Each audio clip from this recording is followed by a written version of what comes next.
Okay, y'all, I'm back with another video.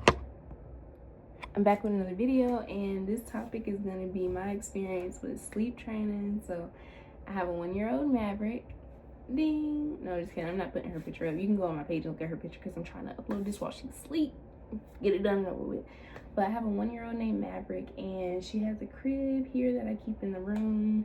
I'm gonna tell you my experience with sleep training, and I'm not a doctor, I'm not a physician, I'm not a doula, I'm not a breastfeeding consultant. I'm literally just telling you my experience. I am not by any means saying do what I've been doing, do what I've done. This is just my experience. So Maverick has had one night away from me, and that was with my mom, and I think she slept with her, which I've always been like about. I don't know why, because she sleeps with me, but with anybody else, definitely not. It just makes me nervous. It's too much. I just nope. She can sleep with me. I don't want her to sleep with anybody else. If you got different opinions about that, you know, it is what it is. But I was very worried about SIDS, which is sudden infant death syndrome. It can come from a multitude of reasons: covers, blankets, smothering, you know, being up too tight, being crushed. I don't know. It's sudden.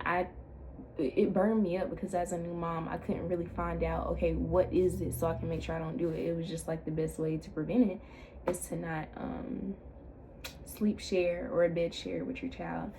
So originally she had a bassinet, and I was so worried about getting her the right bassinet and crib and everything. And the one that she had when she was a baby, it was like a carriage, and it went on top of her pack and play. So she didn't actually use the pack and play.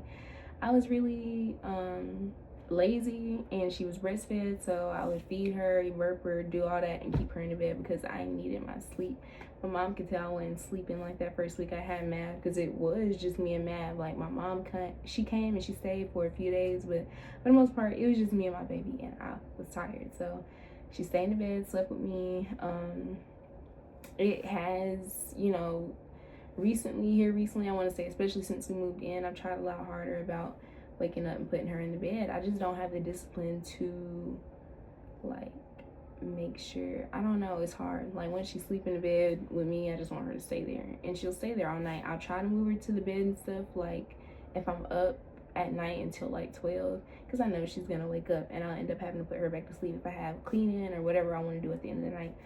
So I need to really just get on, like, sleep training her. Like, okay, put her to sleep, have her in the bed, and keep putting her in the bed until she's out for the morning. Because there was one week that, like, the night after she went and stayed with my mom, she stayed in her room in her pack and play, sleep through the night. And it was a little hard for me at first because she wasn't in here with me, and I was kind of nervous about it, and I was so used to sleeping with my baby. Same with her, probably.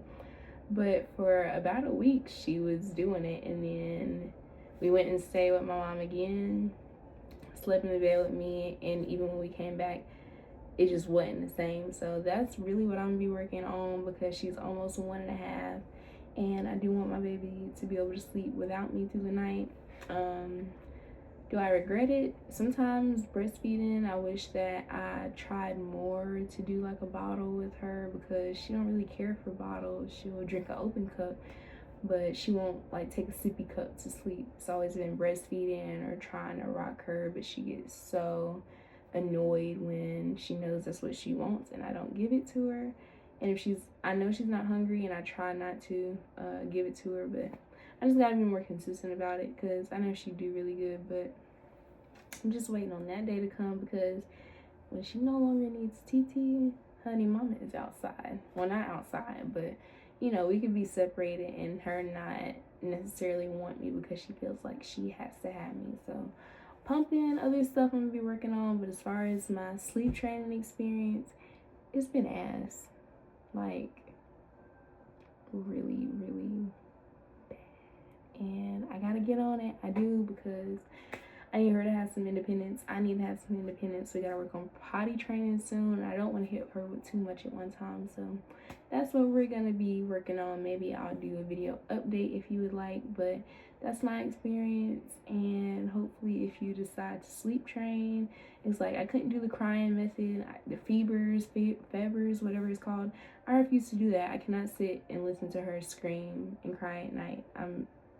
that's gonna stress me out. And she's breastfed baby. I don't care what anybody says.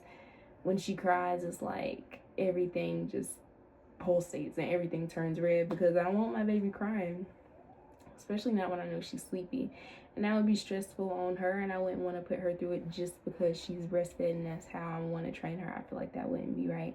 So I'm gonna work on putting her to sleep, rocking her more, trying to give her breast milk through a cup first, making sure she's actually eating and not trying to suck on me to get full, because it's not that I don't want her to have me for nutrition, it's just like I want her to raw off of it, baby led, whatever you want to call it, and feel like okay, confident, and not traumatized. Because I feel like it is going to be a little traumatizing for both of us if I just up and stop or go about it without having like actual direction. So that's what we'll be working on. Like I said, if you decide to try it, sleep train, hopefully it goes well for you. My only advice would be start early, like ASAP, because the older they get, the more awareness they have. So you can start early and really like hunker down and power through and do what it is that you know you need to do to be happy and successful, and make sure that your baby has, like, you're promoting the safest environment, what you feel is the safest and what you're comfortable with. Yeah, that would be my advice. Other than that, I would not say do anything that I've done, because it is catching up with me. God knows it is. And I will be happy when we both have, you know, our independence back. And it mainly for me, it is the breastfeeding that has it being such a fine line between I know she could do it and she can't, because this is the reality that I've presented her with, and now I have to break that, whatever that looks like. So, you know, I don't really think about what other people say, because other people don't have to live with me and Maverick. But when it comes to breastfeeding and stuff, it's like, until it really affects me, I guess it's not gonna change. Like, I don't want to force her off of me. That feels really, really wrong. So I'm a little conflicted, which is why I haven't really taken any steps, because I have to know what I want to do and what I'm willing to sacrifice. I don't want her to cry. I know it's probably just a part of parenting, but I don't want her to cry and be stressed out and not able to have what she wants. So I'm trying to find a creative way to solve the problem without making it a huge problem, but it's gonna happen. Originally, my mom told me she's just gonna come off of it. Like, all y'all just stop breastfeeding. My brother stopped breastfeeding at 3 months. That's not the case here, Miss Ma'am. I was told the wrong information. But that's all for this video. Thank y'all for watching, and like I said, if you want, I would definitely drop more gems about my experience. I also have a blog. I have a blog that I'll be posting below from my website, She Her Us, which is being renamed currently, but it's the same link. And this is just going to be a space for women to come and talk about things like this, like, hey, I watched your video, this is my experience, or hey, I didn't necessarily want to leave this on YouTube in the comment section anonymously. Is there anyone that can help me with X, Y, and Z in this area? So anything that I talk about here on YouTube, I pretty much want to have like a, what's the word? Like a snowball effect. I want it to roll onto my She Her Us page where we can all talk about it. And currently it is just for, it is for women. I do want to have a section for dudes, maybe, where they can like ask questions and feel like they can have them answered safely without being judged or feeling like a creep. I gotta figure out how to make it to where creep. Child, I'm everywhere in the process, but that is what I want to do with my YouTube. And I came up with that idea because originally I'm like, I have to do something. I keep having people that I'm meeting on live and off my shorts, and I feel like I am bonding with them, but there is not like a sacred ground where we can all meet. So that's what She Her Us is for. She Her Us is.